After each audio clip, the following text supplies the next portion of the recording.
तो वैदिक गुरु चैनल पर आपका स्वागत है। कैसे हैं आप सब लोग? आशा है आप लोग बहुत अच्छे होंगे, आपकी तैयारी भी अच्छी चल रही होगी। तो मैंने अपने इस चैनल पर आपको एक प्रैक्टिस सेट दिया था जो संस्कृत का था, तो वो केवल और केवल ये देखने के लिए था कि अभी ऐसे क्वेश्चंस आ रहे हैं। ठीक है, तो क्वेश्चंस बहुत ज़्यादा डिफ़िकल्ट नहीं है, बहुत इजी सा क्वेश्चन है। तो आप लैंग्वेज में तो बहुत अच्छा स्कोर कर सकते हो। आज मैं आपको हिंदी का पेपर दिखाऊंगी। ठीक है, जो आपका दिसंबर 2024 में जो पेपर हुआ था सीटेट का, उसका पेपर है हिंदी का। ठीक है, और हाँ, सेकंड लैंग्वेज में है ये। तो पेपर फर्स्ट ही है लेकिन लैंग्वेज सेकंड है हिंदी। तो इसमें जो है हम लोग पहले जो है कुछ यहाँ पर एक दिया हुआ है गद्यांश, उसको पढ़ेंगे, फिर उसमें से क्वेश्चन करेंगे और फिर थोड़े बहुत क्वेश्चंस हम लोग पेडागोजी के करेंगे। ठीक है, शिक्षण के क्वेश्चंस। तो यहाँ पर है कि निम्नलिखित गद्यांश को पढ़कर पूछे गए प्रश्नों के उत्तर के लिए सबसे उपयुक्त विकल्प का चयन कीजिए। तो हम लोग क्या करेंगे, आप लोग एग्ज़ाम में जब जाओगे तो पैसेज तो आना ही आना है। तो आप लोग को क्या करना है, उस पैसेज को एक बार अच्छे से रीड कर लेना है ताकि क्वेश्चन समझ में आए कि क्या क्वेश्चंस पूछ रहा है। ठीक है, उसके बाद कई बार आप लोग क्वेश्चन पढ़ोगे। ठीक, कई बार क्वेश्चन देखोगे, उसके बाद फिर आंसर आराम से आप लोग कर लोगे। तो यहाँ पर देखिए लिखा है कि हम गद्यांश पढ़ते हैं, आप लोग ध्यान से सुनिएगा। स्वतंत्र भारत की सबसे बड़ी ट्रेजेडी यह नहीं है कि शासक वर्ग ने औद्योगिकीकरण का मार्ग चुना। ट्रेजेडी यह रही है कि पश्चिम की देखा देखी और नकल में योजनाएं बनाते समय प्रकृति, मनुष्य और संस्कृति के बीच का नाजुक संतुलन किस तरह से नष्ट होने से बचाया जा सकता है। ठीक, मतलब इन्होंने पश्चिमी तरफ को निगेटिव में लिया है। इस ओर हमारे पश्चिम शिक्षित सत्ताधारियों का ध्यान कभी नहीं गया। हम बिना पश्चिम को मॉडल बनाए अपनी शर्तों और मर्यादाओं के आधार पर औद्योगिक विकास का भारतीय स्वरूप निर्धारित कर सकते हैं। कभी इसका ख्याल भी हमारे शासकों को आया हो, ऐसा नहीं जान पड़ता। ठीक, मतलब शासक लोगों ने ऐसा कभी नहीं, उनको ऐसा कभी दिमाग में नहीं आया कि जो मॉडल है, ठीक है, मॉडल है वो जो है पश्चिम के लोगों को कॉपी ना करके भी लोग, यहाँ के लोग मतलब भारत के लोग बना सकते हैं अपनी शर्तों और मर्यादाओं के आधार पर। ये लोग औद्योगिक विकास कर सकते हैं, ऐसा शासक लोगों ने नहीं सोचा। देखिए इसमें 121 क्वेश्चन कह रहा है कि हमें औद्योगिक विकास के लिए खाली जगह की आवश्यकता है। किसकी आवश्यकता है? अमेरिकी मॉडल, यूरोपीय मॉडल, भारतीय मॉडल, पश्चिमी मॉडल। तो देखिए औद्योगिक विकास के बारे में उन्होंने ये सोचा, यहाँ पर लास्ट लाइन में है। तो इसके लिए देखिए अमेरिकी मॉडल की बात नहीं है, यूरोपीय की भी बात नहीं की गई है, पश्चिमी मॉडल की बात की गई। लेकिन यहाँ पर क्या कह रहे हैं कि औद्योगिक विकास के लिए किसकी आवश्यकता थी? भारतीय मॉडल की। ठीक, भारतीय मॉडल की आवश्यकता थी। तो आपका थर्ड ऑप्शन राइट हो जाएगा। इसके बाद देख, शिक्षित में मूल शब्द का प्रत्यय है। ठीक, शिक्षित में मूल शब्द का प्रत्यय है। क्या है? प्रत्यय बाद में लगता है और उपसर्ग जो है आपका पहले लगता है। तो इसमें शिक्षा प्लस इत हो जाएगा, शिक्षा प्लस ईत हो जाएगा, शिक्ष प्लस ता हो जाएगा, या फिर शिक्षा प्लस ता हो जाएगा। तो देखिए यहाँ पर आपका शिक्षा में मूल शब्द आपका शिक्षा है और इत प्रत्यय लिया हुआ है। ठीक, तो इन दोनों को मिलाकर क्या हो जाएगा? शिक्षित हो जाएगा। तो फर्स्ट ऑप्शन आपका राइट हो जाएगा। नेक्स्ट क्वेश्चन, समूह में भिन्न शब्द है। देखिए समूह में भिन्न शब्द है, संस्कृति, भारतीय, मर्यादा, शर्त, इनमें किस किस चीज़ों का यूज़ किया गया आपके पैराग्राफ में? तो देखिए सभी आए हैं।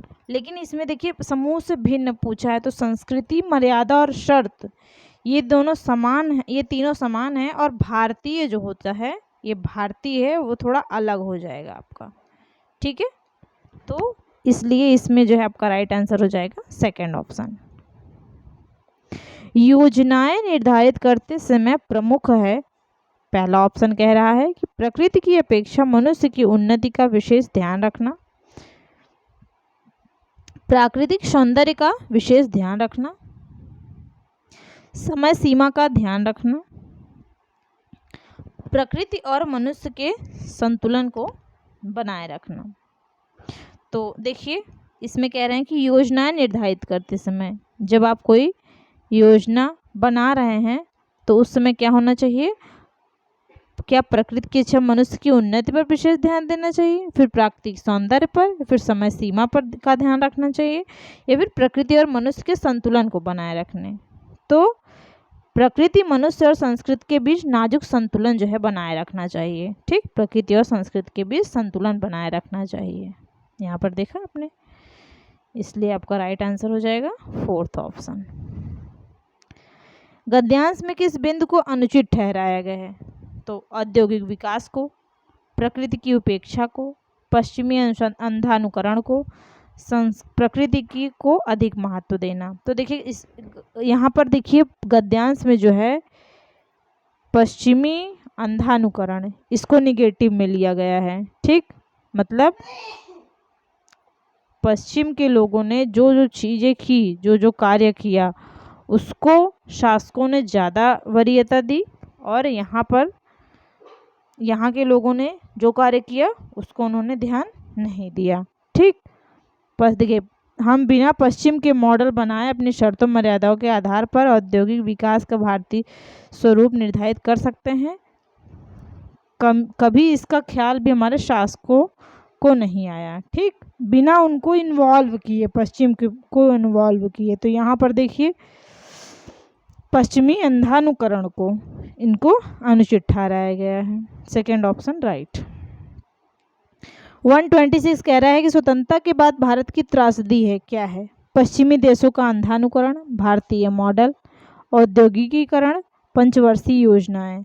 तो देखिए स्वतंत्रता के बाद स्वतंत्रोत्तर भारत की सबसे बड़ी ट्रेजेडी यह नहीं है कि शासक वर्ग ने औद्योगिकरण का मार्ग चुना, ट्रेजेडी आ रही है कि पश्चिम की देखा देखी और नकल में योजनाएं बनाते समय प्रकृति, मनुष्य और संस्कृति के बीच नाजुक संतुलन किस तरह नष्ट होने से बचाया गया। ठीक है, तो इसलिए आपका राइट आंसर क्या हो जाएगा, आपका राइट आंसर इसमें हो जाएगा पश्चिमी देशों का अंधानुकरण। 126 में क्या हो जाएगा, पश्चिमी देशों में अंधानुकरण। ठीक है, गद्यांश में किसके संतुलन की बात की गई है, प्रकृति मानव उद्योग, प्रकृति मानव मानवता, प्रकृति मानवता विकास, प्रकृति मानव संस्कृति। तो हम लोग देखेंगे पैसेज में। देखिए प्रकृति, मनुष्य और संस्कृति के बीच नाजुक संतुलन बनाए रखने की बात की गई है। ठीक है, तो इस हिसाब से जो आपका राइट आंसर हो जाएगा वो कौन सा हो जाएगा, प्रकृति, मानव और संस्कृति। फोर्थ ऑप्शन जो है प्रकृति, मानव और संस्कृति, ये आपका राइट हो जाएगा। इसके बाद नेक्स्ट है संतुलन का विलोम शब्द क्या होगा, तो असंतुलन होगा, असंतुलित होगा, असंतुलित होगा, असंतुलन होगा। तो इसका जो है राइट आंसर क्या हो जाएगा, 128 का फोर्थ ऑप्शन। ठीक, असंतुलन। अब आप देख लीजिए इसमें कितना जो है आपको व्याकरण के क्वेश्चन आए, 3 क्वेश्चन। ठीक, तो इसी तरह 2 पैसेज आएंगे और भाषा 2 आप लोग चुनेंगे, मतलब फर्स्ट एंड सेकेंड लैंग्वेज। तो दोनों को मिलाकर आप ये समझ लीजिए कि 2-3 मान लीजिए एक सेकेंड पैसेज में 1-2 आ जाएगा, तो इसके हिसाब से आप लोग 10-11 क्वेश्चन 12 क्वेश्चन इतना समझ सकते हैं, इससे ज़्यादा नहीं आएगा। मान लीजिए 10 क्वेश्चन, ठीक है, तो आप लोग इसको आसानी से पढ़ सकते हैं। बहुत ज़्यादा हार्ड तो आती नहीं है, थोड़ी बहुत आएगी। जिसे प्रत्यय पूछा है, कभी कभी उपसर्ग भी पूछ लेता है, ठीक, विलोम पूछ लिया है, तो पर्यायवाची भी पूछ सकता है। तो इस तरह आप लोग तैयार कर लीजिएगा। इसके बाद हम लोग देखेंगे नेक्स्ट पैराग्राफ। निम्नलिखित गद्यांश को पढ़कर पूछे गए प्रश्नों के उत्तर के लिए सबसे उपयुक्त विकल्प चयन कीजिए। 129 135 क्वेश्चन तक है ये, ठीक है। तो आइए ये पैसेज भी हम लोग पढ़ लेते हैं, ये गद्यांश भी पढ़ लेते हैं। इस ब्रह्मांड में हम सभी की भूमिका महत्वपूर्ण है।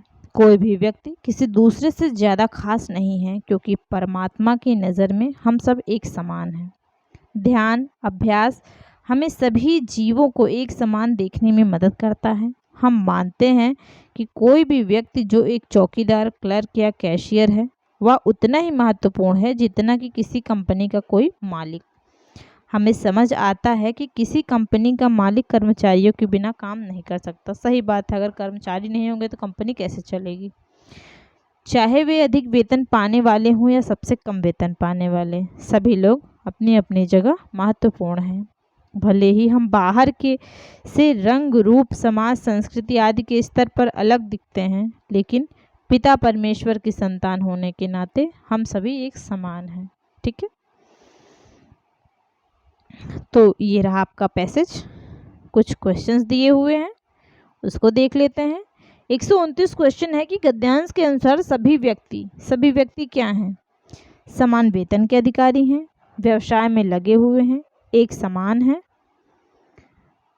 महत्वपूर्ण हैं। तो इसमें क्या है कि सभी व्यक्ति क्या हैं? परमात्मा की नज़र में सब एक समान हैं, ठीक। तो ये आपका थर्ड ऑप्शन राइट हो जाएगा।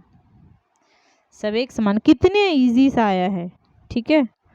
तो आपने वो संस्कृत का भी पेपर देखा, आपने क्वेश्चंस उसके भी देख लिए कितना इजी था, इसका भी देख लीजिए, कुछ नहीं है पेपर में। अभी आप देखना जो आपका लैंग्वेज और उसका शिक्षण का क्वेश्चन है वो भी एकदम बहुत इजी है। गद्यांश के आधार पर कहा जा सकता है कि हम सभी समान हैं, क्योंकि हम ईश्वर की संतान हैं, हम कंपनी के कर्मचारी हैं, हमारी जीवन शैली समान है, हमारा जीवन लक्ष्य समान है। तो देखिए, हम सभी समान हैं। क्यों समान हैं? क्योंकि हम सभी ईश्वर की संतान हैं, ठीक। पिता परमेश्वर की संतान होने के नाते हम सभी एक समान हैं। तो ये आपका फर्स्ट ऑप्शन राइट हो जाएगा, ठीक है। नेक्स्ट क्वेश्चन हम लोग देखेंगे, सभी व्यक्ति को समान दृष्टि से देखने में सहायक है। व्यवहारिक होना, ध्यान का अभ्यास, समान दृष्टि का अभ्यास, आचरण का अभ्यास। तो कैसे सभी व्यक्ति को समान दृष्टि से देखने में सहायक क्या हो सकता है? क्या व्यवहारिक होना हो सकता है, समान दृष्टि का अभ्यास, या फिर आचरण का अभ्यास, या फिर ध्यान का अभ्यास? तो ये आपका नज़रिया, ठीक है। परमात्मा की नज़र में, परमात्मा के ध्यान में सभी एक हैं, ठीक। तो इसमें क्या हो जाएगा आपका ध्यान का अभ्यास, ठीक है। सेकेंड ऑप्शन आपका राइट हो जाएगा।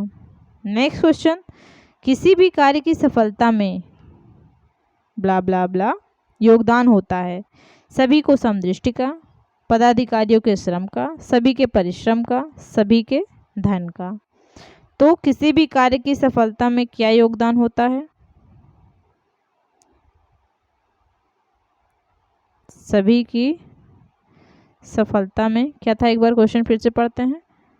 किसी भी कार्य की सफलता में योगदान होता है, तो इसमें योगदान किसका होता है? परिश्रम का, ठीक। कर्मचारियों के बिना कार्य नहीं चलता, तो कर्मचारी जब कार्य करेंगे, अपना श्रम देंगे, तभी कंपनी चलेगी, ठीक। ये देखिए, कर्मचारियों के बिना काम नहीं कर सकता। कर्मचारी क्या करते हैं? अपना श्रम देते हैं, अपना कार्य करते हैं, परिश्रम देते हैं, करते हैं। तो इसमें आपका राइट आंसर कौन सा हो जाएगा? थर्ड ऑप्शन, ठीक है। थर्ड ऑप्शन राइट हो जाएगा। समूह से भिन्न शब्द हैं, संस्कृति ज्यादा, व्यक्ति महत्वपूर्ण। इसमें आपका राइट आंसर क्या हो जाएगा? ज्यादा।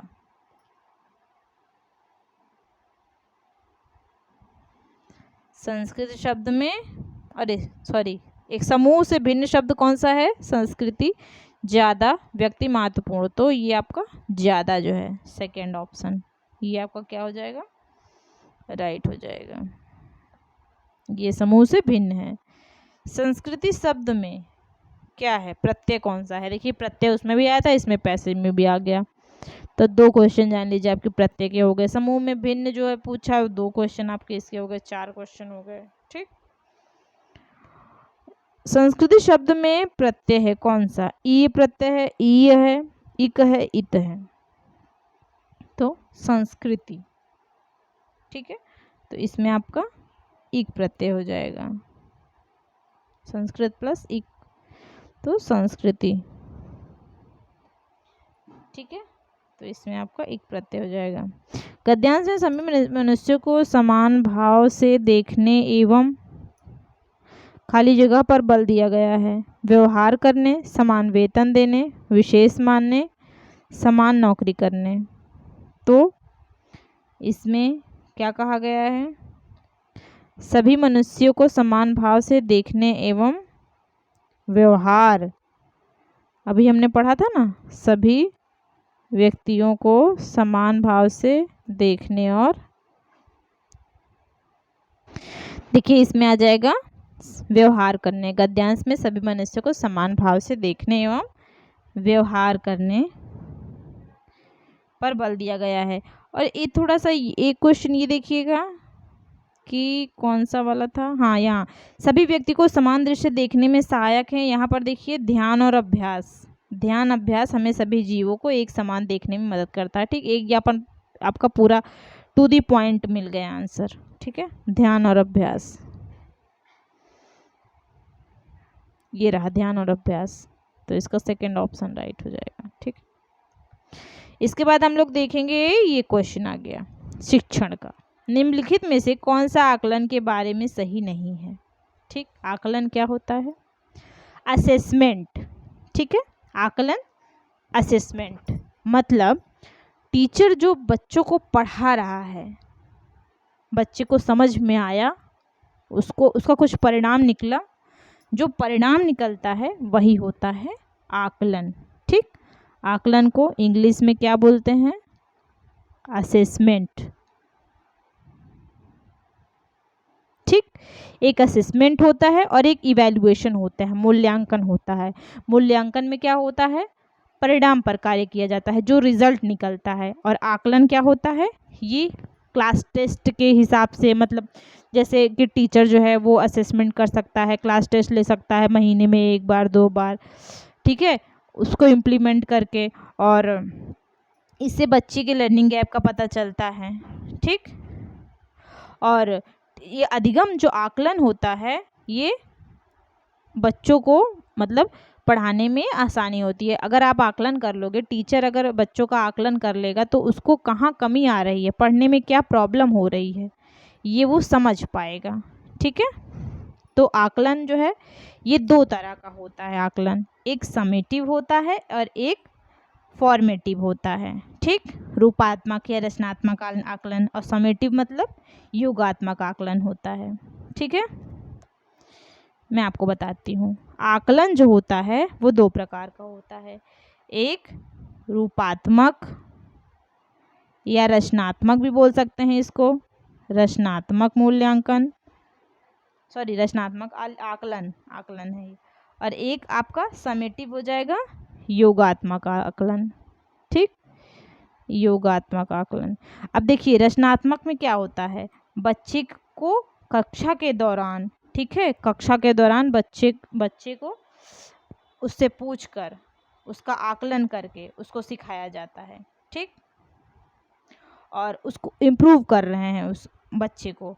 और समेटिव में, योगात्मक में क्या होता है? ये एक तरह का बंद वाला होता है, रिजल्ट ओरिएंटेड होता है, ये केवल रिजल्ट देता है। जैसे आपका सीटेट का एग्ज़ाम है, तो सीटेट का एग्ज़ाम आपके उसके बाद अगर आप पेपर लिख के आए उसके बाद उसमें कुछ सुधार कर सकते हो, नहीं कर सकते, उसके बाद डायरेक्ट रिजल्ट आएगा ना, वो होता है योगात्मक। और क्लास टेस्ट, आपने कक्षा में क्लास टेस्ट करवाया तो उसमें बच्चे में क्या गलती हुई वो सुधार सकता है बच्चा, तो वो क्या हो गया, वो आपका रचनात्मक या रूपात्मक आकलन हो गया। ठीक, तो रचनात्मक या रूपात्मक आकलन जो होता है वो सतत प्रक्रिया है, और लेकिन ये जो होता है ये आपका सतत प्रक्रिया नहीं होती। समेटिव असेसमेंट जो होता है वो क्या होता है, कोई भी चीज़ को खत्म कर देना, एंड हो गया। ठीक, एंड हो गया। समेटिव योगात्मक हो गया। रचनात्मक में क्या हो गया, रचनात्मक में चल रही है, लगातार चल रही है। ठीक, ये आपका, जैसे कि आप यूट्यूब पर पढ़ रहे हैं, ठीक, मैं आपको पढ़ा रही हूँ, क्लास ले रही हूँ आपको, आप कमेंट में कुछ भी कमेंट कर सकते हैं, मैडम ये मुझे समझ में नहीं आया तो मैंने उसको सुधार कर दिया, तो ये आपका रूपात्मक रचनात्मक मूल्यांकन हो गया।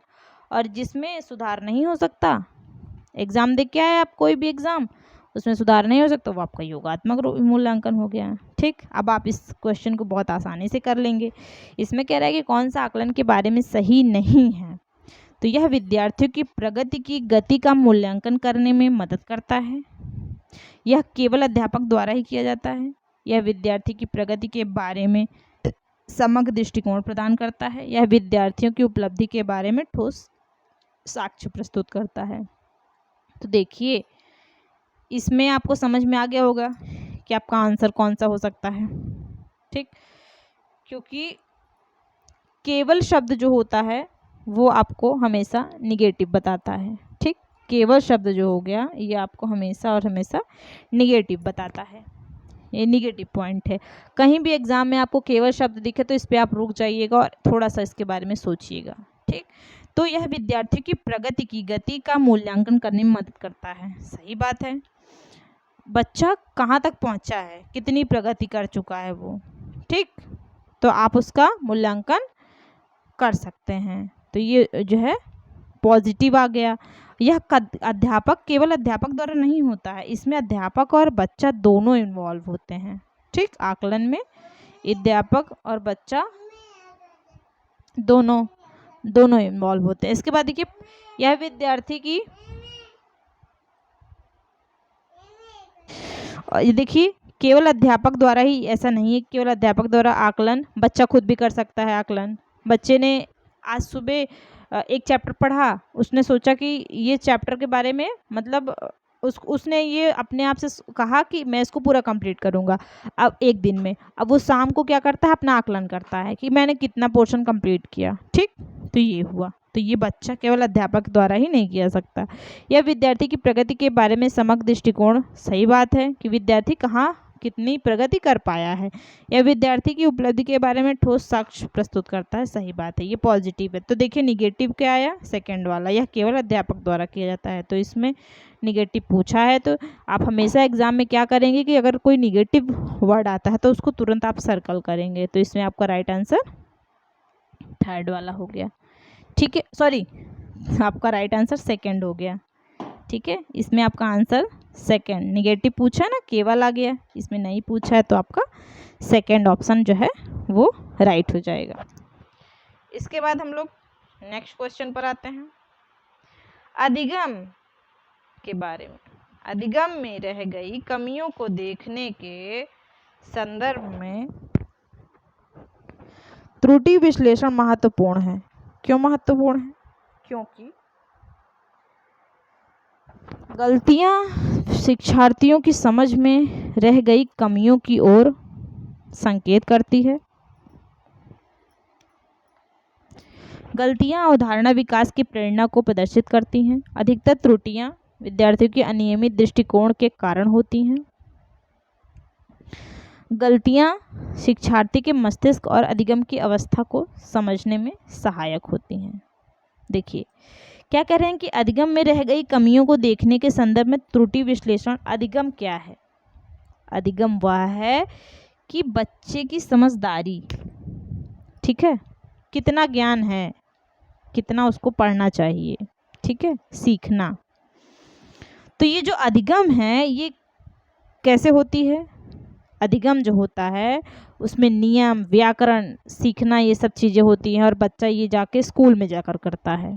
ठीक, अधिगम जो होता है वो एक तरह का औपचारिक प्रक्रिया होती है जो बच्चा स्कूल में करता है। और इसमें होता क्या है, इसमें रीडिंग और राइटिंग पर ज़्यादा जोर दिया जाता है।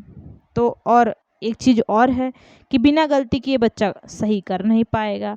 अगर बच्चे को स्कूल भेजा जा रहा है, बच्चे को स्कूल भेजा गया, तो क्या वो पूरा अल्फ़ाबेट, पूरा जो है वर्णमाला सब एक ही दिन में सही सही कर लेता है? नहीं, कई बार गलतियां करता है, 10 बार 15 बार कई बार गलतियां करता है, उसके बाद वो सीखता है। तो ये जो त्रुटि है ये अधिगम का एक हिस्सा है।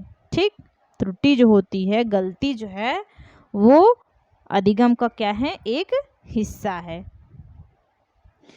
इसमें कह रहे हैं फर्स्ट ऑप्शन की गलतियां शिक्षार्थियों की समझ में रह गई कमियों की ओर संकेत करती है। गलतियां अवधारणा विकास और प्रेरणा, अवधारणा विकास और प्रेरणा को प्रदर्शित करती है। अधिकतर त्रुटियां विद्यार्थियों के अनियमित दृष्टिकोण के कारण होती हैं।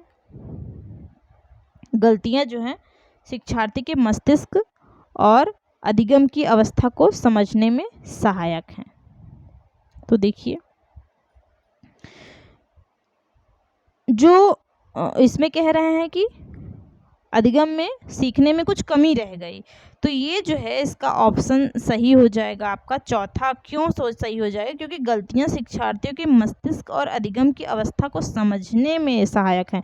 बच्चा तो अभी समझना स्टार्ट किया है ना, सीख ही रहा है ना, अधिगम ही कर रहा है ना, तो वो क्या है, ये जो उसमें जो गलतियां हो रही हैं ये उसके सीखने का, अधिगम करने का एक अंग है, एक पार्ट है।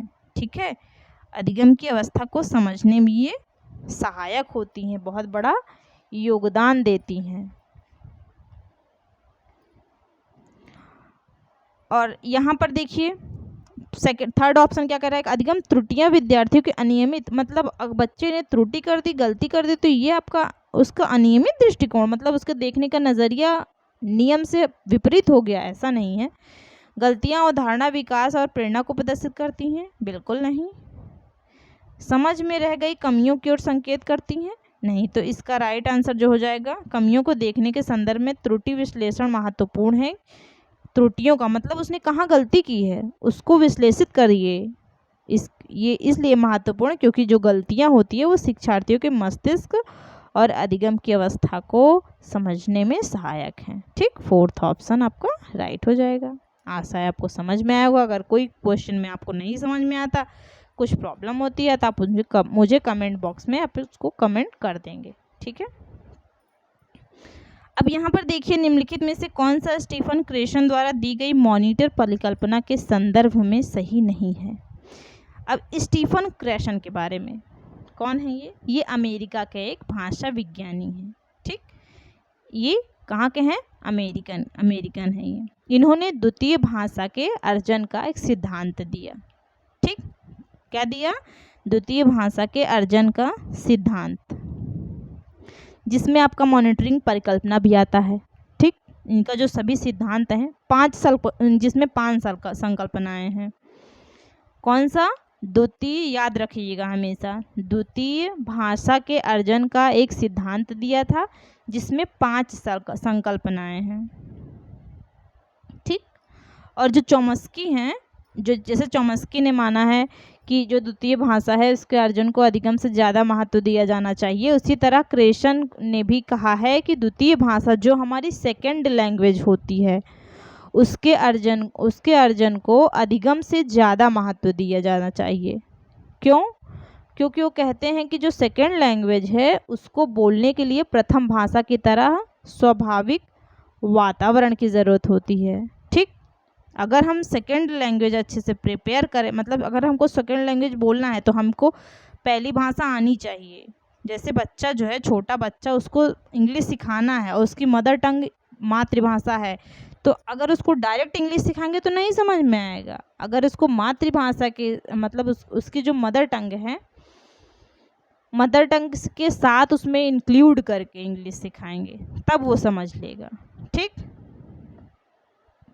जैसे कि कोई भी ऐसे मतलब हम लोग स्टेशन पे हैं, ठीक है, स्टेशन में कोई बाहरी व्यक्ति आता है, अमेरिका का व्यक्ति आता है। अब यहाँ पे किसी को उसको मदद चाहिए, वो यहाँ पे किसी को पूरी तरह से लैंग्वेज नहीं आता कि हाँ पूरा एकदम व्याकरण मतलब ग्रामर सहित हम इंग्लिश बोल रहे हैं। टूटी फूटी इंग्लिश आती है, लेकिन हमको पूरा ग्रामर इंक्लूड करके किसी को इंग्लिश नहीं आता। तो थोड़ी थोड़ी चीज़ें जो है यूज़ करके वो जो है जो अमेरिका से आया है इंग्लिश उसको समझ में आ जा रही है, ठीक। तो उसने क्या किया, अपनी टूटी फूटी इंग्लिश से ही उसको समझने का प्रयास किया, ठीक। दोनों के बीच तालमेल बढ़ा, उसको जहाँ जाना था उसको ले जाके छोड़ दिया। तो अब वो क्या हो गया, यही क्रैशन कहते हैं कि द्वितीय भाषा के अर्जन मतलब द्वितीय भाषा के अर्जन को अधिगम से ज़्यादा उन्होंने इसी तरह महत्व दिया है, ठीक। सेकेंड क्यों कहा है, क्योंकि जो सेकेंड लैंग्वेज है उसको बोलने के लिए प्रथम भाषा की तरह स्वाभाविक वातावरण होना चाहिए। इन्होंने 5 साल का संकल्पनाएं दी हैं, जिसमें से जो आपका मॉनिटर संकल्पना है वो सेकेंड है।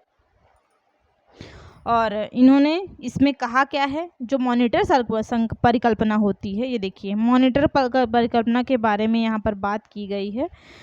तो ये जो आपकी मॉनिटर परिकल्पना होती है, इसमें अर्जन और अधिगम के बीच संबंध को दिखाया गया है, ठीक। अधिगम और अर्जन के बीच संबंध को दिखाया गया है। अधिगम मतलब ये क्या कहते हैं कि अधिगम का मतलब ग्रामर, ठीक।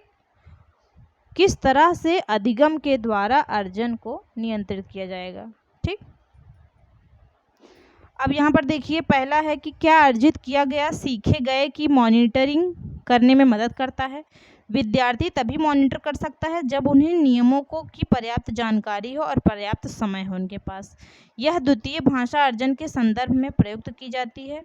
यह अर्जन और अधिगम के मध्य संबंध पर आधारित है, ठीक है। तो देखिए अब आप इसमें इतना मैंने आपको एग्जाम्पल दिया, इतना बताया, अब आप इसमें समझिए कि कौन सा आपका सही हो सकता है। इनकी जो मॉनिटरिंग परिकल्पना है, इसमें जो अधिगम होता है वो अर्जन मतलब बच्चा जो अपने आसपास पड़ोस से सीख के आया है ठीक है, लोग जो अपने घर परिवार पास पड़ोस में सीखते हैं, जो उन्होंने पहले से सीखा हुआ है, उसको क्या करता है, उसमें अधिगम इंक्लूड करके थोड़ा बहुत करेक्ट करके वो कार्य कर सकता है, ठीक।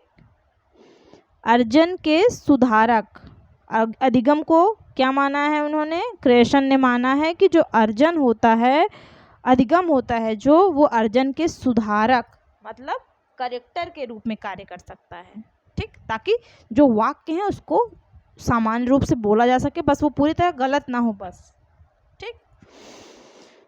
तो ग्रामर का थोड़ा बहुत रोल ज़रूरी है, इन्होंने ऐसा कहा है। और इसलिए इसके तहत ये वाला जो आपका फर्स्ट ऑप्शन जो होगा वो रॉन्ग हो जाएगा। इसमें पूछा है कि सही नहीं है, निगेटिव पूछा है ना।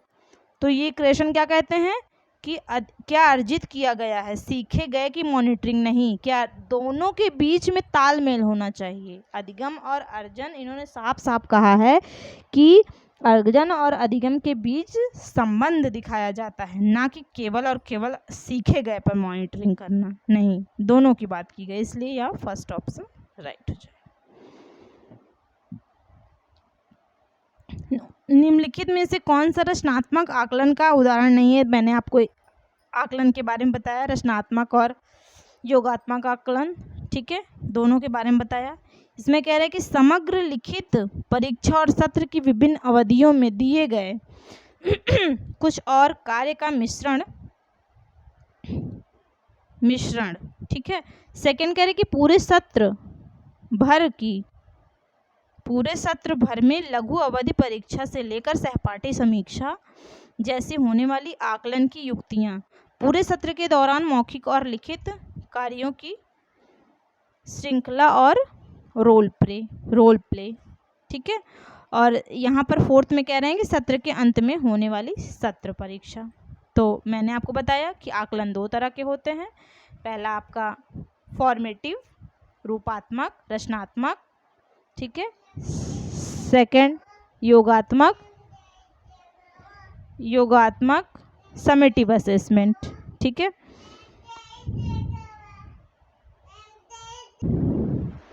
तो रचनात्मक आकलन में क्या होता है, टेस्ट मान लीजिए क्लास टेस्ट हो गया, और योगात्मक आकलन में क्या होता है, रिजल्ट ओरिएंटेड होता है, ठीक। तो इसमें देखिए रचनात्मक आकलन में इम्प्रूव कर सकते हैं, ठीक। और टीचर जो है मतलब कोई भी इसमें इम्प्रूव कर सकता है, और ये सतत प्रक्रिया होती है रचनात्मक आकलन। इसमें क्या कह रहे हैं कि समग्र लिखित परीक्षा और सत्र की विभिन्न अवधियों में दिए गए कुछ और कार्यों का मिश्रण, सही बात है, ये निगेटिव नहीं आएगा। ये पूरे सत्र भर में लघु अवधि परीक्षा से लेकर सहपाठी समीक्षा पीयर असेसमेंट जैसी होने वाली आकलन की युक्तियाँ, सहपाठी समीक्षा मतलब आपस में डिस्कस करके, सभी लोग आपस में डिस्कस करके उसको समीक्षा कर रहे हैं, तो ये भी आता है इसमें रचनात्मक आकलन। पूरे सत्र के दौरान मौखिक और लिखित कार्यों की श्रृंखला को रोल प्ले करना, ठीक। मौखिक और लिखित कार्य जो है उसको रोल प्ले करना, ठीक है, उसको रोल के थ्रू प्ले करना। सत्र के अंत में होने वाली परीक्षा नहीं, ये आपका यही राइट हो जाएगा, क्योंकि इसमें निगेटिव पूछा है, ये आपका योगात्मक में आ जाएगा कि सत्र की अंत में होने वाली जो परीक्षा होती है वो रिजल्ट ओरिएंटेड होती है, ठीक। तो ये आपका नहीं होगा, फोर्थ ऑप्शन राइट हो जाएगा। 139 में फोर्थ ऑप्शन आपका राइट हो जाएगा। 140 जब एक शुरुआती पाठक पाठ्यवस्तु की थीम, सांस्कृतिक पहलू के बारे में अपने सामान्य ज्ञान का प्रयोग करता है जिससे वह एक विशिष्ट पाठगत सामग्री से अर्थ निकाल सके, तो यह क्या कहलाएगी, तल ऊर्ध्वगामी उपागम, ऊर्ध्व अधोगामी उपागम, तल अधोगामी उपागम, ऊर्ध्वगामी उपागम। देखिए उपागम दो तरह के, अधोमुखी और ऊर्ध्वगामी उपागम। टॉप डाउन जो होता है उसको अधोमुखी कहा जाता है, अधोमुखी टॉप डाउन, और ऊर्ध्वगामी जो होता है वो बॉटम अप होता है, बॉटम अप, ठीक। अब देखिए ये जो अधोमुखी उपागम होता है, इसमें जो है बच्चे को पढ़ाते समय पूरे पाठ पर ध्यान दिया जाता है, समग्र रूप मतलब आप ये समझ सकते हैं कि उसको समझा जाता है, उसके सार को समझा जाता है, ठीक, पूरे पाठ का अर्थ क्या है। लेकिन जो ऊर्ध्वगामी उपागम होता है इसको टुकड़ों में पढ़ा जाता है, ठीक, थोड़े थोड़े टुकड़ों में पढ़ा जाता है। जैसे कि पहले इसमें ध्वनि से स्टार्ट किया जाता है, रूपम रूपिम, ठीक है, वर्ण, पहले ध्वनि स्टार्ट होती है, फिर अक्षर होता है, फिर वर्ण समझा जाता है, फिर शब्द होता है, फिर वाक्य होता है। लेकिन इसी का उल्टा जो है अधोमुखी में होता है, अधोमुखी में पहले वाक्य होता है, फिर शब्द होता है, वर्ण अक्षर ध्वनि होती है, ठीक। और देखिए अधोमुखी उपागम में क्या होता है, पूरे के पूरे जो वाक्य है, ठीक, पूरे के पूरे इसमें जो अर्थ है अर्थ पर ध्यान केंद्रित किया जाता है, ठीक। जैसे कि एग्जाम्पल में आप क्लोज टेस्ट ले लीजिए, अनुमान लगाना ले लीजिए, तो ये आपका अधोमुखी में आ जाएगा। लेकिन जो ऊर्ध्वगामी उपागम होता है ये स्वनिम रूपिम से स्टार्ट होता है, ठीक। और इसमें एग्जाम्पल में कैसे हो सकता है, श्रुतलेख, चर्चा, बहुविकल्पीय प्रश्न, ठीक। और या जो भाषा की सबसे छोटी इकाई होती है ध्वनि होती है, ध्वनि से स्टार्ट होता है, ठीक। पाठ को छोटे छोटे टुकड़ों में करके तब इसको समझा जाता है और उसको पहले ही समझ लिया जाता है। तो इसमें कह रहे हैं कि पाठ्यवस्तु की थीम, सांस्कृतिक पहलू, इन सब के बारे में सामान्य ज्ञान का प्रयोग। तो देखिए सांस्कृतिक पहलू, थीम, ये सब किस में आएगी, अधोगामी उपागम में आएगी। लेकिन ये ऊर्ध्व होना चाहिए, ठीक। ये ज़्यादा ऊपर लेवल वाले में आता है ना कि पाठ्यवस्तु की थीम क्या है, सांस्कृतिक पहलू क्या है, तो इसलिए इसमें जो है राइट आंसर आपका थर्ड ऑप्शन ऊर्ध्व अधोगामी उपागम आ जाएगा, ठीक है। कह रहे हैं कि निम्नलिखित में से कौन सा पाठ्य सामग्री की बोधगम्यता और शब्दावली के विकास में मदद नहीं करेगा। इसमें कौन है जो बोधगम्यता, छोटा बच्चा ज्ञान से समझ रहा है, शब्दावली को सीख रहा है, उसके शब्दावली का विकास हो रहा है, तो इसमें क्या मदद नहीं करेगा? निगेटिव पूछा है, पहले आप सर्कल कर लीजिएगा। क्या शब्द यहाँ पर थीम मानचित्र, मतलब पूरी थीम क्या है उसका मानचित्र दिखाना। चित्र शब्दकोश को चित्र में दिखाना। शब्द मानचित्र या फिर वर्णमाला चार्ट। तो देखिए, बोधगम्यता और शब्दावली, बोध मतलब समझ को प्राप्त करना, और शब्दावली ये जो है वर्णमाला चार्ट में नहीं होगी। ठीक है, ये आपका वर्णमाला चार्ट में नहीं होगी। शब्द मानचित्र, अगर आप शब्द मानचित्र में आएंगे तो इसमें आप बोधगम्यता और शब्द दोनों होगा। चित्र शब्दकोश में भी होगा, थीम मानचित्र में भी होगा, लेकिन यहाँ पर जो वर्णमाला चार्ट है इसमें नहीं होगा, तो ये निगेटिव आ जाएगा। फोर्थ ऑप्शन आपका राइट हो जाएगा। अब यहाँ पर देखिए, निम्नलिखित में से कौन सा कथन आकलन के दो मुख्य प्रकारों के संदर्भ में सही? आकलन के बारे में मैंने आपको बताया, 3 क्वेश्चन आ गए आकलन के बारे में। ठीक है, तो आकलन मुख्यतः 2 प्रकार के होते हैं, रचनात्मक आकलन, योगात्मक आकलन। कई बार बताया, क्लास टेस्ट जो होता है वो आपका रचनात्मक आकलन में आ जाएगा, और जो आपका जो है रिजल्ट ओरिएंटेड होता है, द इंडेड वाले को होते हैं, मतलब सीटेट का पेपर दे दिया, द एंड हो गया। ठीक, अभी आप उसमें कुछ नहीं कर सकते। जब आपका फिर से रिजल्ट आएगा, फिर आप फॉर्म भरोगे, फिर पेपर दोगे प्रिपेयर करके। लेकिन अगर आप क्लास टेस्ट दे रहे हो, कोई भी टेस्ट लिया है, आप उसको टेस्ट दे रहे हो, उसमें दिख गया कि हमारे अंदर ये कमियां हैं, ये प्रॉब्लम आ रही है, आप उसको सही कर लोगे, सही हो गया, तो ये आपका क्या रचनात्मक आकलन में आ जाएगा। ठीक है, तो ये आपका हो गया। तो इसमें क्या कह रहे हैं कि 2 मुख्य प्रकारों के संदर्भ में सही है। रचनात्मक आकलन अधिगम, और ये रचनात्मक आकलन सतत प्रक्रिया है, सही बात है, अनवरत चलने वाली प्रक्रिया है। और योगात्मक आकलन कई बार बताया, इंडेड वाली होती हैं। ठीक है, तो इसमें क्या कह रहे हैं कि रचनात्मक आकलन अधिगम प्रक्रिया में सतत रूप से चलता है। सेकंड कह रहे हैं योगात्मक आकलन अधिगम प्रक्रिया से पहले और उसके दौरान किया जाता है। रचनात्मक आकलन अधिगम के प्रकारों के स्थान पर नियमों पर अधिक ध्यान देता है। योगात्मक आकलन वर्ष भर चलने वाले आकलन के प्रत्येक स्वरूप की समग्रता के बारे में है। ठीक, तो देखिए, इसमें योगात्मक आकलन अधिगम प्रक्रिया से पहले और उसके दौरान किया जाता है। नहीं, अधिगम प्रक्रिया के पहले क्यों किया जाता है? गलत है ये। रचनात्मक आकलन अधिगम के प्रकारों के स्थान पर, नियमों पर नहीं। रचनात्मक आकलन जो होता है वो बहुत ज़्यादा नियमों पर बहुत ज़्यादा ध्यान नहीं देता। योगात्मक आकलन वर्ष भर चलने वाले आकलन के प्रत्येक स्वरूप की समग्रता के बारे में नहीं। जो वर्ष भर चलता है वो रचनात्मक होता है। ठीक, टेस्ट होते रहते हैं बीच बीच में। ठीक, आप उसमें इम्प्रूव कर सकते हो, अपने सुधार कर सकते हो। ठीक, तो इसमें आपका राइट आंसर हो जाएगा फर्स्ट वाला। रचनात्मक आकलन अधिगम प्रक्रिया में सतत रूप से चलता है। ठीक है, इसके बाद देखिए नेक्स्ट क्वेश्चन आपका, निम्नलिखित में से किसके द्वारा समावेशी कक्षा सृजित करने में मदद नहीं मिलेगी? समावेशी की कक्षा जिसमें हर तरह के बच्चे इंक्लूड होते हैं। ठीक, उसमें हर तरह के बच्चों का समावेशन होता है। बहुभाषिक उपागम का अनुपालन करना, कक्षा में कुछ विद्यार्थियों की कक्षा प्रमुख बना देना, सहपाठी समूह अंतःक्रिया और पृष्ठपोषण व्यवस्था, समूहों में कार्य करने के लिए देना। तो इसमें क्या कर रहा है? निगेटिव ढूंढना है। तो क्या कह रहे हैं कि आप कक्षा में कुछ विद्यार्थियों को कक्षा प्रमुख बना दोगे, कुछ को कक्षा प्रमुख बना देना, ये सही नहीं है। समूह अंतःक्रिया पृष्ठपोषण व्यवस्था, ये आपका सही है, ये जो है आपका समावेशी कक्षा में आ जाता है।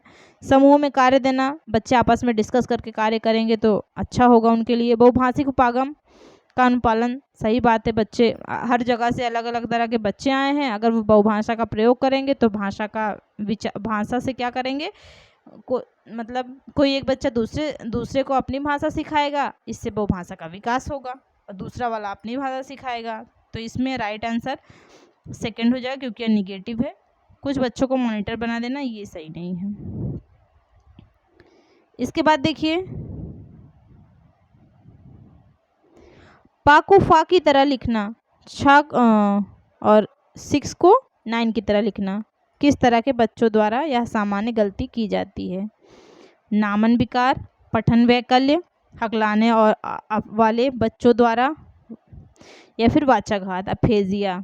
तो देखिए इसमें आपका राइट आंसर हो जाएगा सेकंड वाला, पठन वैकल्य। बच्चा पा को फा की तरह लिखना और छ को 9 की तरह लिखना किस तरह बच्चों की तरह समान गलती, ये जो है सुन नहीं पा रहे, मतलब पठन वैकल्य में प्रॉब्लम हो रही है उनको, इसलिए वो इस तरह का कार्य कर रहे हैं। ठीक, डिसलेक्सिया है उनको। ठीक है, इसके बाद देखिए ये है बुनियादी अंतःवैयक्तिक संप्रेषणात्मक कौशलों को किस रूप में जाना जाता है? दिन प्रतिदिन के संप्रेषण से प्रयुक्त भाषा, अंतर भाषा, इंटर लैंग्वेज, उच्च स्तरीय भाषा कौशल, अमूर्तता की भाषा। तो इसमें आपका राइट आंसर हो जाएगा फर्स्ट ऑप्शन, बुनियादी अंतःवैयक्तिक संप्रेषण, मतलब आंतरिक जो संप्रेषण हो रहा है, वाद विवाद, एक दूसरे से अपनी भाषा को आदान प्रदान करना, संप्रेषणात्मक कौशल, ये जो है दिन प्रतिदिन के जो संप्रेषण से युक्त भाषा होती है उसके बारे में कही जा रही है। बुनियादी अंतःवैयक्तिक संप्रेषण कौशल को दिन प्रतिदिन के संप्रेषण, मतलब रोज का रोज जो भाषा का आदान प्रदान होता है, संप्रेषण होता है, ठीक, उसके प्रयुक्त भाषा। तो फर्स्ट ऑप्शन इसमें राइट हो जाएगा। तो आज के लिए इतना ही क्वेश्चन रखते हैं। ठीक है, आपको अगर कोई भी प्रॉब्लम हो तो आप मुझे कमेंट बॉक्स में कमेंट कर सकते हैं, और बाकी का हम नेक्स्ट क्लास में मिलेंगे। और आप चैनल को लाइक, सब्सक्राइब और शेयर ज़रूर करिएगा, अपना सपोर्ट बनाए रखिए, हम आपको पूरा कंटेंट देने का प्रयास करेंगे। तो आज के लिए इतना ही, बाकी का नेक्स्ट क्लास में करेंगे। धन्यवाद।